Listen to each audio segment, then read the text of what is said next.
Dan jauh pembacaan firman Tuhan bagi kita.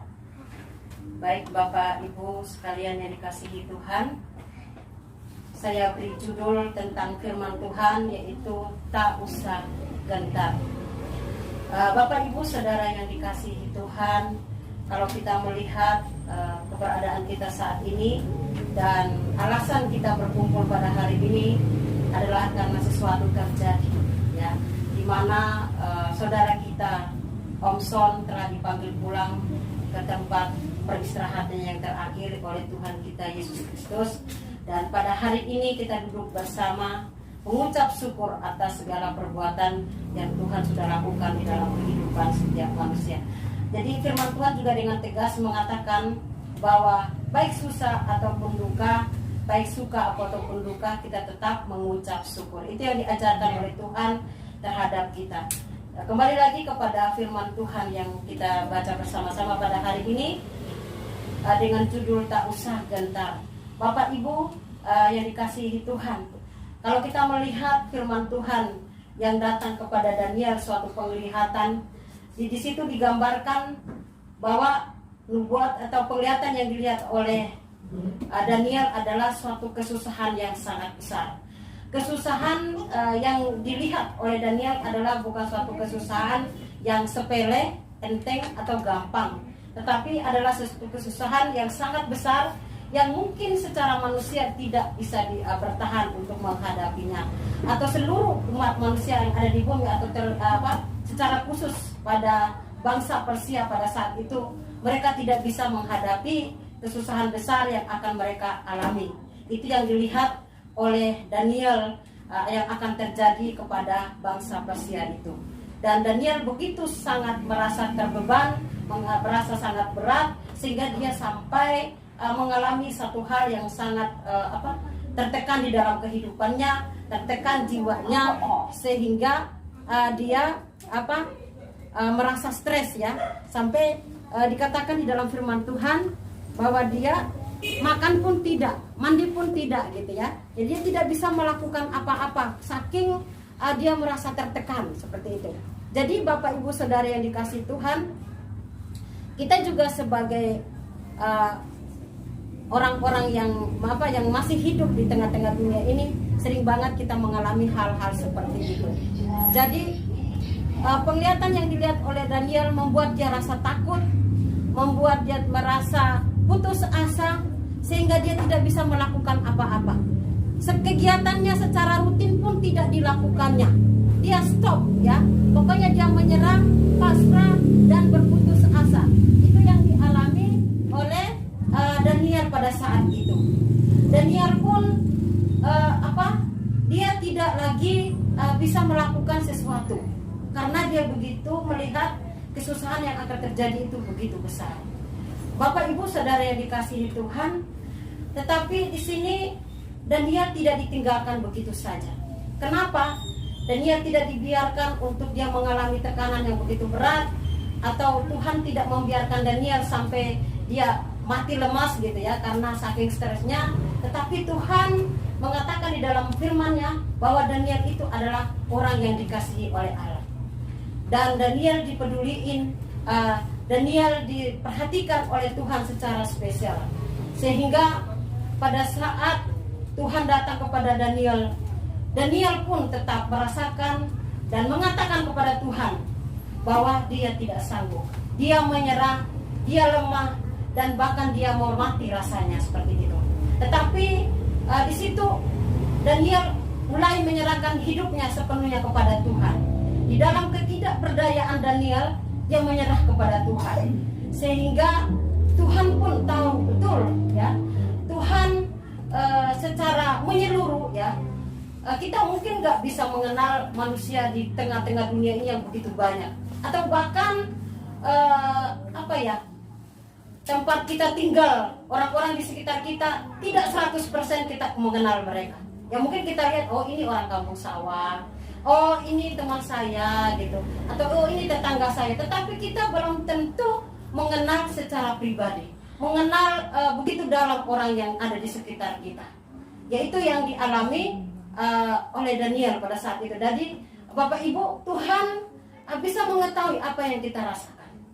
Manusia beribu-ribu, berjuta-juta ribu di tengah-tengah dunia, Tuhan mengenal satu persatu.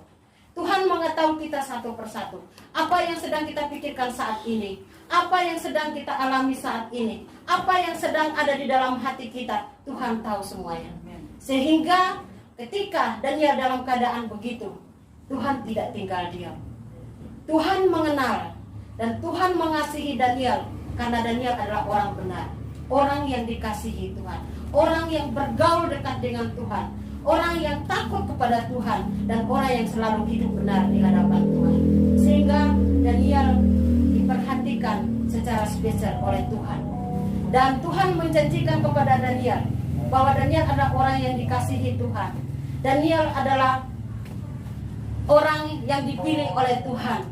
Daniel akan mengalami kesejahteraan, dan Daniel akan diberikan kekuatan oleh Allah itu sendiri.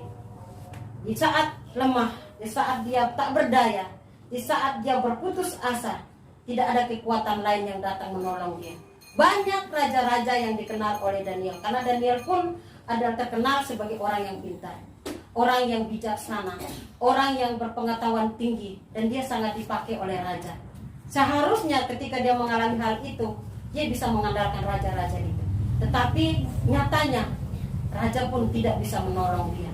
Orang-orang pejabat pun yang ada di istana tidak bisa menolong dia. Tetapi hanya Tuhan yang paham, mengerti, tahu caranya bagaimana dia menolong Daniel pada saat itu. Bapak Ibu yang dikasihi Tuhan, kalau kita kembali melihat kehidupan kita saat ini, ada begitu banyak yang membuat kita takut. Ada begitu banyak kesusahan yang mungkin kita pikirkan secara manusia, yang mungkin kita bisa lihat dengan mata kita, yang mungkin kita dengar dengan telinga kita, yang belum tentu itu terjadi. Tetapi kadang-kadang membuat kita stres, kadang-kadang membuat kita lemah, kadang-kadang membuat kita takut dan gentar untuk menjalani kehidupan ini. Sehingga kadang-kadang kita bisa berkata, oh Tuhan, akhiri aja hidup saya, ambillah nyawaku ini. Pasti kita pernah mengalami hal-hal seperti itu. Karena saking beratnya persoalan, masalah, sakit penyakit yang kita hadapi di dalam kehidupan kita. Tetapi Bapak Ibu Saudara yang dikasihi Tuhan, seperti Daniel, dalam keadaan dia lemah, dalam keadaan dia tak berdaya, dalam keadaan dia ketakutan, Tuhan datang menyentuh dia, memberikan dia kekuatan, memberikan dia semangat, sehingga pada akhirnya Daniel bangkit kembali, melakukan tugas dan tanggung jawabnya sebagai orang yang dipilih oleh Tuhan. Allah tidak akan pernah meninggalkan kita, Bapak Ibu Saudara yang dikasihi Tuhan. Syaratnya adalah mari kita percaya sungguh-sungguh kepada Tuhan. Gantungkan hidup kita sepenuhnya kepada Tuhan, jangan setengah-setengah. Nanti kalau mau ibadah atau kalau lagi rajin aja lah. Saya berdoa juga kalau lagi mood aja lah. Atau saya baca firman juga kalau lagi ingat aja. Atau kita terlalu main-main dengan ibadah gitu ya. Tetapi sebenarnya sadar atau tidak sadar, hidup kita sepenuhnya ada di tangan Tuhan. Amen. Tuhan bilang hari ini berhenti. Om Sol pun nggak tahu waktunya dia meninggal. Dan kami pun kaget. Pada saat dikabarkan dia bilang sakit, saya pikir sakit biasa. Saya bilang uruslah, tolonglah, kami juga lagi sakit. Itu jawaban saya. Jadi tolong bawa ke kontrakan, bahkan mereka mau bilang mau bawa ke rumah kami. Dan bilang jangan, soalnya kami juga lagi sakit. Bawa aja ke kontrakannya, gitu kan. Dan saya nggak terbayang kalau dia sudah tidak ada, gitu ya. Karena hari Minggu kami masih sama-sama pergi arisan, ya, masih senang-senang di sana. Mereka masih nyanyi-nyanyi lagu Les Maneka dengan penuh semangat, dan semua orang sangat bergembira pada saat menyanyikan lagu Les Maneka yang makna dan artinya sangat dalam. Saya nggak paham sih. Bapak Ibu yang orang Timur, Pak Welkis, Pak Elmon, Pak Kris, yang mengerti dan enggak, dia juga termasuk orang Timur katanya. Ya baik. Jadi itu maknanya sangat dalam dan dia juga ikut nyanyi. Ya kita nggak pernah berpikir bahwa Tuhan akan memanggil dia. Tapi itulah, kalau sudah waktunya Tuhan, kita akan dipanggil. Siap dan gak siap, maka kita harus siap. gitu ya. Jadi karena kita nggak tahu waktunya kita kapan Tuhan panggil, mari kita persiapkan diri kita setiap saat. Kalau Rick Warren bilang, anggaplah hari ini adalah hari terakhirmu, atau lebih parahnya lagi, anggaplah detik ini adalah detik terakhirmu, sebentar kamu mati. Nah, maksudnya supaya kita setiap saat selalu mempersiapkan diri kita, menjaga kekudusan hidup kita. Jadi ketika Tuhan memanggil kita, kita dalam keadaan berkenan kepada Tuhan. Dan ketika kita dalam keadaan seperti itu, percayalah Bapak Ibu, kita akan mendapatkan tempat yang terbaik di sisi Tuhan kita Yesus Kristus di dalam kerajaan surga yang bakal. Bapak Ibu Saudara yang dikasihi Tuhan, kalau kita menjadi orang-orang yang percaya sungguh-sungguh kepada Tuhan, tidak setengah-tengah, maka Tuhan tidak akan pernah membiarkan kita dalam keadaan apapun. Sakit penyakit yang mungkin dokter angkat tangan, mungkin banyak hal persoalan yang mungkin kita tidak bisa selesaikan, banyak hal yang mungkin kita tidak alami. Main-main ini main dengan saya. Ya baik, jadi Bapak Ibu Saudara yang dikasihi Tuhan, percayalah bahwa Tuhan tidak akan pernah membiarkan kita. Dia selalu peduli, Dia selalu memperhatikan kita. Saat kita tidur, saat kita bangun, saat kita jalan, mata Tuhan tertuju kepada kita. Amen. Tapi Bapak Ibu, apakah kita sadar Tuhan sedang memperhatikan kita? Apakah kita tahu bahwa Tuhan sedang memperhatikan kita gerak-gerik, apa yang sedang kita lakukan, apa yang sedang kita pikirkan?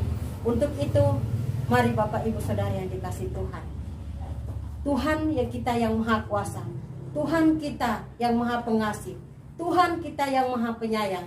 Dia akan selalu peduli, Dia selalu akan memperhatikan kita. Dia tidak akan pernah membiarkan kita sampai pada akhir hayat hidup kita. Dan kita, ketika kita mengakhiri hidup di dunia ini, mungkin kita terbujur kaku di dalam peti mayat, dan kita akan dimasukkan di dalam kuburan. Tetapi jiwa roh kita sedang tersenyum, berpesta dengan Tuhan, berpesta dengan Tuhan di dalam kerajaan surga. Amin untuk kebenaran firman. Baik, mari kita